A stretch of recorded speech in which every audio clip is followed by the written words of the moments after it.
Hello viewers, இனி நம்ம பார்க்க போறது டெத் நோட் எபிசோட் 28 பார்ட் 2.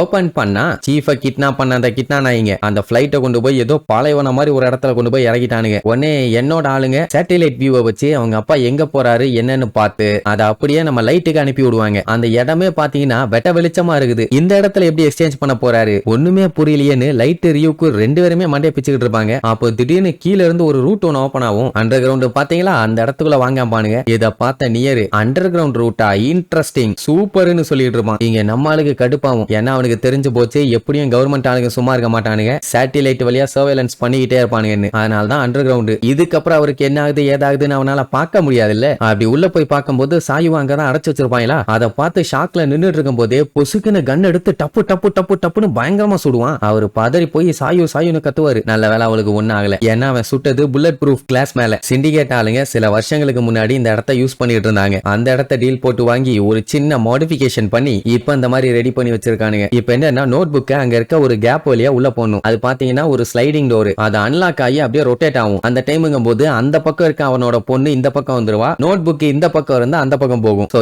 என்ன ஆனாலும் அவன் அந்த டெத் நோட்டை எடுக்கணும்னா அந்த மிஷினை ஸ்பின் பண்ணி தான் ஆகணும். அந்த டைமுங்கும் போது அவனோட பொண்ணை காப்பாத்திடலாம். இஃப் இன் கேஸ் இந்த ட்ரேடுக்கு ஓகே இல்ல, தரமாட்டேன் விட மாட்டேன்னு ஏதாச்சும் சொன்னானா அவரோட பொண்ணை சுற்றுவானாமா. சாயு இந்த மாதிரி விஷயத்தெல்லாம் ஃபர்ஸ்ட் டைம் எக்ஸ்பீரியன்ஸ் பண்றதுனால ரொம்பவும் பயத்துல இருப்பா. அங்க சீஃப் விரியோட உச்சியில இருப்பாரு. ஏன்னா ஒரு போலீஸா இப்ப நடந்துக்க முடியல, பொண்ணுக்காக வந்திருக்காரு. இதனால இன்னும் எத்தனை உயிர்கள் போக போதோ தெரியல. ஆக்சுவலா அவனுக்கு நினைச்சிருந்தானுங்கன்னா சீஃப் அடிச்சு போட்டுட்டு அந்த புக்கை வாங்கி இருக்கலாம். ஆனா ஏன் இவ்வளவு டீசென்ட்டா நடந்துக்கிறானுங்கன்னு தெரியல. இங்க நியர் எல்லு கிட்ட என்னப்பா எல்லு ஏதாச்சும் பிளான் பண்ணிருக்கியா, உனக்கு இந்த விஷயம் ஓகே தானா, நீ இப்படியே விட்டினா அந்த புக்கு வேற ஒருத்தன் கைக்கு போகுன்னு வேற கிண்டல் பண்ணிட்டு இருப்பானா. அதே நேரம் மேலோ Y462 ஸ்டார்ட் பண்ணுங்க. இங்க சீஃப் கிட்ட அந்த டெத் நோட்டை ஓபன் பண்ணி கொண்டு வந்து வைக்க சொல்லுவான். சரின்ட்டு அவரும் ஏதோ ஹோம்வொர்க் சைன் வாங்குற மாதிரியே ஓபன் பண்ணிட்டு கொண்டு போய் வைக்க போவாரு. இங்க லைட்டுக்கு பாத்தீங்கன்னா வெறியாவும். ஏன்னா அவன் எல்ஏல வந்து ஜாயின் பண்ணதுல இருந்து இந்த மாதிரி ஒரு சிச்சுவேஷன் அவன் ஃபேஸ் பண்ணதே இல்ல. இப்படியே போச்சுன்னா நோட் புக்கை இழந்துருவன் போலேன்னு கவலைப்படுவானா. மீசா பார்த்துட்டு என்ன லைட்டு எல்லாம் ஓகேவா, ஏன் அப்படி டென்ஷனா இருக்கான்னு கேப்பா. அவன் கடுப்பாய் கத்திருவான், வாயை மூடிக்கிட்டு நான் சொல்றதா மட்டும் செய், சும்மா குறுக்க பேசி தொல்லை பண்ணிட்டு இருக்காத. ஜப்பான்ல முன்னாடி கொன்னதை விட இன்னும் நிறைய கிரிமினல்ஸை கொல்லு. அவன் இப்ப கிராவை தான் இன்வெஸ்டிகேட் பண்ணிட்டு இருக்கான். பனிஷ்மெண்ட் கொடுக்கறத டிலே பண்ணோம்னா கெட்ட விஷயம் நடக்கும்னு உனக்கு தெரியாதா அப்படின்னு வாங்குவாங்கன்னு வாங்குவானா. ரியூக்கு பார்த்துட்டு நீ ஒண்ணு கவலைப்படாத, அவன் இப்ப கடுப்புல இருக்கான், அதனால என்ன பண்றதுன்னு தெரியாம இந்த மாதிரி பண்ணிட்டு இருக்காமா. இங்க நம்ம எல்லு பாத்தீங்கன்னா வாட்ச்ல வச்சிருப்பானே ஒரு சின்ன டெத் நோட் பேப்பர். அதுல அவன் தங்கச்சி பேரை எழுதி போட்டு தெளியலாமா இல்ல வெயிட் பண்ணலாமாட்டு அப்படியே யோசிச்சுக்கிட்டே இருப்பான். அதே நேரம் இங்க இவனுங்க பாத்தீங்கன்னா பயங்கர உசாரு. இந்த டெத் நோட்டை நாங்க டெஸ்ட் பண்ணணும், அதனால பேர் எழுத போறேன்ட்டு நிப்பா. டேய் அதுக்காக ஒருத்தனை கொல்ல போறியான்னு சீஃப் பயங்கரமா ஷாக் ஆவாரு. டெஸ்ட் பண்ணாமலாம் நாங்க வாங்க மாட்டோம் பங்கு, உன்னோட டாட்டர் சாகாம இருக்கணும்னா கொஞ்சம் சைலண்டா இருந்த உடனே சீஃபுக்கு மண்டைய பிச்சுக்கலாம் போல இருக்கும். ஏன்னா இப்ப இவரோட பொண்ணை காப்பாத்த இன்னொருத்தனை சாவடிக்க வேண்டி இருக்குது. அது மட்டும் இல்லாம அங்க லைட் வேற சாயு பேரை எழுத போறான். ஏன்னா இந்த கேஸ் போலீஸ்க்கு தெரியும், சாயுவோட டெத்துக்கு கிராவை ப்ளேம் பண்ண மாட்டாங்க அப்படின்னு சொல்லிட்டு எனக்கு இருக்குவான். அந்த டைமுங்கும் போது கடத்தனானே மெலோ அவன் கூட்டத்துல ஒரு மொட்டை பையன் நெஞ்ச புடிச்சிட்டு பொத்துன்னு விழுவான். வேற ஒண்ணும் இல்ல, டெத் நோட் உண்மையா இல்லையான்னு அவனுங்க அங்க செக் பண்ணி பார்த்திருக்கானுங்க. ஆக்சுவலா இந்த மொட்டை பையல ஏன் கொண்டிருப்பானுங்கன்னா இவங்களுக்கு தெரியாம அவங்க குரூப்ல இருக்க ட்ரக்ஸ் எல்லாத்தையுமே கடத்தி அவன் பேக்ல வித்துக்கிட்டு இருக்கான். இவ்வளவு நாளா அவன் எந்த யூஸுமே இல்ல, போட்டு தள்ளணும் தான் நினைச்சிட்டு இருந்தானுங்க. இப்போ செக் பண்றதுக்காக யூஸ் பண்ணிட்டானுங்க. எதுக்குமே லாக்கி இல்லாதவன் இதுக்காச்சும் யூஸ்ஃபுல்லா இருந்தானே. சரி டார்கெட் செத்து போயிட்டான், நோட் புக் உண்மைதான். அந்த புக்கை வாங்கிட்டு அவன் பொண்ணு அவனோட அனுப்பி விட்டுருப்பாங்க. சரி ரைட்டுன்னு புக்கை கொடுத்து வாங்கிட்டு பொண்ணை பத்திரமா கூப்பிட்டு வருவாரா. இது எல்லாத்தையுமே லைவா நம்ம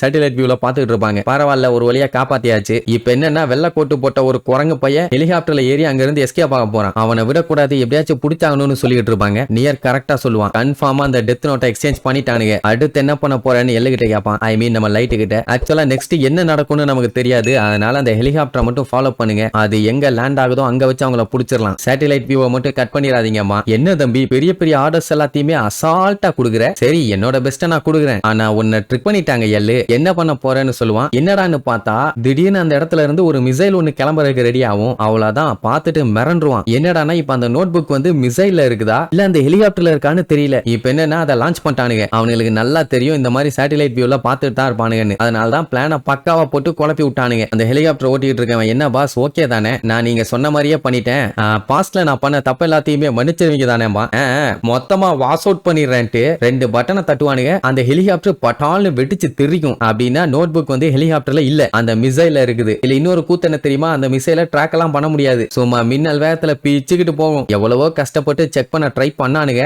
ஆனா மிஸ் ஆயிருச்சு. அவ்வளவுதான். அந்த செகண்ட் அப்படியே ஒரு அமைதி. லைட் இது வரைக்கும் இப்படி ஒரு வெயிட்டான சம்பவத்துல மாட்டினது இல்ல. இப்படி மாட்டி ஏமாந்து தோத்துட்டான். என்னதான் சாயுவை காப்பாத்தினாலும் அவங்க அப்பாவுக்கு மனசுக்குள்ள இன்னுமே ஒரு குற்ற உணர்ச்சி. இவ்வளவு கஷ்டப்பட்டு பல உயிர்களை காவு கொடுத்து கொண்டு வந்த அந்த டெத் நோட்டை இப்படி ஒரு சொந்த பொண்ணுக்காக தூக்கி மத்த ஆபீசர்கள்ட்ட கொடுத்தா பரவாயில்ல, ஒரு கிரிமினலோட கையில ஒப்படைச்சிட்டு வந்திருக்காரு. எப்படி அவரால் நிம்மதியா இருக்க முடியும்? இங்க லைட் பாத்தீங்கன்னா உச்சக்கட்ட கடுப்புல இருப்பான். மீசா பார்த்துட்டு அவனுக்காண்டி ஜூஸை கொண்டு போய் கொடுப்பான். அவன் அதை தட்டி விட்டுருவான். ஏன்னா பையன் ரொம்ப ஃப்ரஸ்ட்ரேட் ஆயிட்டான். அந்த டைம் நியர் அந்த மிசைல் கண்டிப்பா அன்பாப்புலேட்டடான இடத்துல போய் தான் விழுந்திருக்கணும். அதை ரிட்ரீவ் பண்றது ஒண்ணு அவ்வளவு கஷ்டம்லாம் கிடையாது. சோ கண்டிப்பா இந்நேரத்துக்கு அவனுக்கு நோட் புக் கிடைச்சிருக்கணும். அது கிடைச்ச அடுத்த செகண்ட் அவன் என்ன பண்ணுவான்னு எனக்கு நல்லா தெரியும்னு சொல்லிட்டு இருக்கும் போதே மெல்லோ என்ன பண்ணுவான், எஸ்பிகே டீம்ல இருப்பான் இல்லையா அவங்களோட ஆளுங்க, அவங்க எல்லாரோட பேரையுமே அடுத்தடுத்து எழுதி ஒவ்வொருத்தரையா போட்டு தள்ளிக்கிட்டு இருப்பான். ஆல்மோஸ்ட் முக்காவாசி பேர் செத்தாச்சு, இன்னொரு 3 பேர் தான் பேலன்ஸ். அதுவும் நியரோட சேர்த்தி உடனே லைட்டுக்கு கான்டாக்ட் பண்ணி, எல்லு அவன் எங்களை கண்டுபிடிச்சிட்டான், எங்க குரூப்ல இருக்க நிறைய மெம்பர்ஸ் செத்து போயிட்டாங்கம்மா. லைட்டுக்கு அப்படியே ஷாக் ஆகும், அவங்களையும் விடலையா அந்த குரங்குன்னு. அப்ப என்ன நீ கோட்டை விட்டுட்ட, அசால்ட்டா அந்த டெத் நோட்டை தூக்கி அவன் கையில ஒப்படைச்சிட்டு வந்திருக்க. இப்ப அடுத்தடுத்து ஒவ்வொரு சாவா விழுகுதுமா, நீயா இருந்தீனா கொடுத்திருக்க மாட்டியா சொல்லுன்னு கேட்டோன்னே, இல்ல நானும் அதான் பண்ணிருப்பேன், ஆனா ப்ரிப்பரேஷன் சரியில்லை. சரி பரவாயில்ல,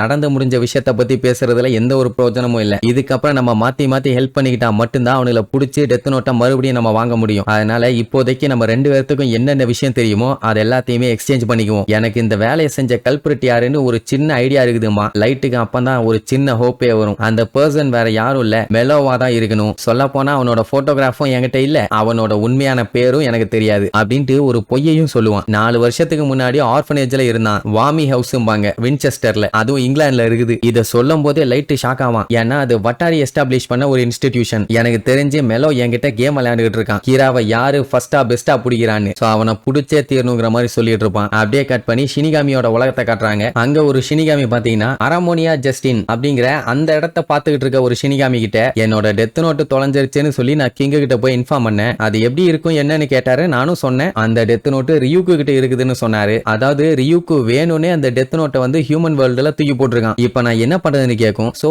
நீ அப்போ உன்னோட டெத் நோட்டை ரியூக்கு கிட்ட இருந்து வாங்கணும் இல்லையா?